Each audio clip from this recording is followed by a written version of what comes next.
May mga gusto lang po akong i-clarify doon sa mga interviews at mga sagot ng nanay ko po. Hindi niya sa akin sinasabi na na-receive niya na pala yung incentives ko from World Championships. Hindi ko pa po malalaman na na-receive niya na po yung incentives ko kung hindi ko pa po hinanap.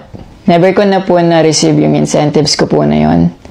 At never ko na rin naman po na hiningi yun sa kanila. Din kasi yung bank account ko sa monthly allowances sa pag-gymnastics ko. And nung nakuha ko na yung bank account ko po na yun, doon ko po nalaman na inuubos niya po yung laman nun.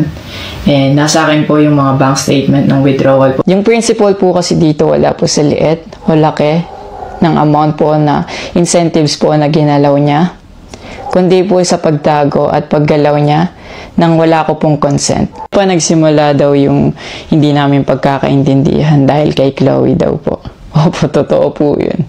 Dahil ever since unang-una pa lang, ayaw niya na kay Chloe kahit hindi niya pa po nakikita or nakikilala in person.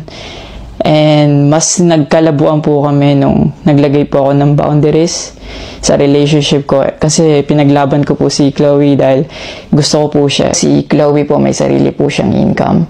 Lahat po ng nakikita niyong gamit o yung pag-travel niya kung saan-saan po, galing po yun sa pinagpaguran niya po. And lahat po ng bank account ko po nasa mama ko po.